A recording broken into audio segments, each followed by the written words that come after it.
নমস্কার বন্ধুরা। স্বামী বিবেকানন্দ কেবল একজন সন্ন্যাসী ছিলেন না, তিনি ছিলেন অনন্ত শক্তির এক মহাশঙ্খধ্বনি।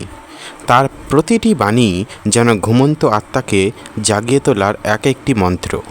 বর্তমান যুগে দাঁড়িয়ে যখন আমরা একটু হোঁচট খেলেই অন্যের কাঁধে ভর দেওয়ার চেষ্টা করি, তখন বিবেকানন্দের একটি দর্শন সবচেয়ে বেশি প্রাসঙ্গিক হয়ে ওঠে। নিজের যুদ্ধ নিজেকেই লড়তে হবে। কিন্তু কেন স্বামীজি অন্যের ওপর নির্ভর না করে নিজের লড়াই নিজে করার ওপর এত জোর দিয়েছেন? আসুন তার দর্শনের আলোকেই এই কারণগুলো খোঁজার চেষ্টা করি। শুরু করার আগে বলে রাখি বন্ধুরা, চ্যানেলে এরকম ভিডিও আর দেওয়া রয়েছে, দেখে আসবেন। চ্যানেলটিকে অবশ্যই করে সাবস্ক্রাইব করবেন। চলুন আর দেরি না করে শুরু করা যাক। প্রথম, অনন্ত শক্তির উৎস আপনার ভেতরেই। স্বামী বিবেকানন্দ বিশ্বাস করতেন চরম সত্য এবং সমস্ত শক্তি মানুষের ভেতরেই সুপ্ত অবস্থায় থাকে। বাহ্যিক জগৎ আমাদের কেবল সেই শক্তিকে প্রকাশ করার অজুহাত মাত্র। তিনি বলছেন, কেউ তোমাকে শিক্ষা দিতে পারবে না, কেউ তোমাকে আধ্যাত্মিক করতে পারবে না। তোমার নিজের আত্মা ছাড়া তোমার অন্য কোনো শিক্ষক নেই। যখন আপনি নিজের যুদ্ধের মুখোমুখি একা দাঁড়ান, তখন আপনার ভেতরের সেই সুপ্ত সিংহটি জেগে ওঠে। অন্যের সাহায্য আপনাকে সাময়িক আরাম দিতে পারে, কিন্তু তা আপনাকে আপনার ভেতরের অসীম ক্ষমতার সাথে পরিচয় করাতে পারে না। দ্বিতীয়, দুর্বলতাই হলো মৃত্যু। বিবেকানন্দের মতে জীবনে সবচেয়ে বড় পাপ হলো নিজেকে দুর্বল ভাবা। তিনি স্পষ্ট ভাষায় বলেছিলেন, দুর্বলতাই মৃত্যু। যখন আমরা আশা করি যে অন্য কেউ এসে আমাদের সমস্যার সমাধান করে দেবে, তখন আমরা পরোক্ষভাবে নিজেদের দুর্বল ও নির্ভরশীল করে তুলি।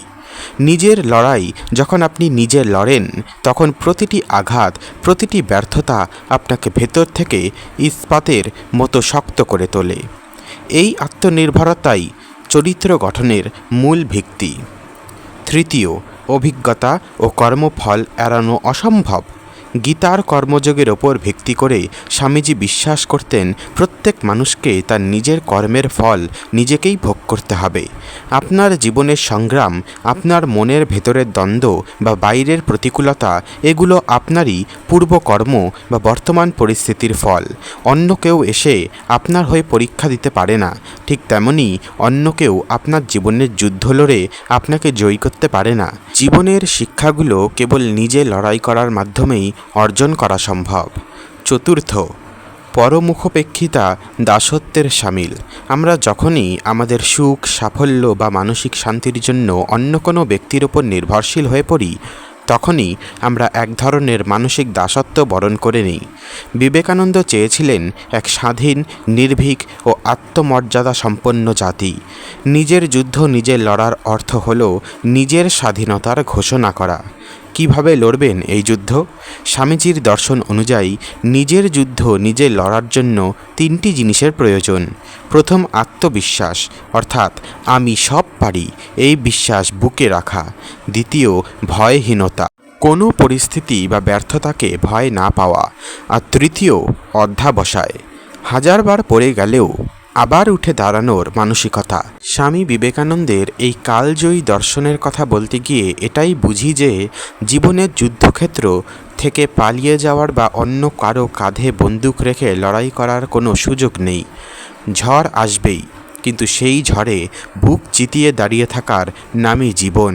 যেমনটা স্বামীজি নিজে বলে গেছেন, ওঠো, জাগো এবং লক্ষ্যে না পৌঁছানো পর্যন্ত থেমো না। দেখুন বন্ধুরা, আপনার যুদ্ধ আপনারই, আর বিজয়ের আনন্দ একান্তই আপনার হবে। আজকের জন্য এই পর্যন্তই। দেখা হচ্ছে পরের ভিডিওতে। সকলেই ভালো থাকবেন, সুস্থ থাকবেন, চ্যানেলটিকে সাবস্ক্রাইব করবেন। ধন্যবাদ।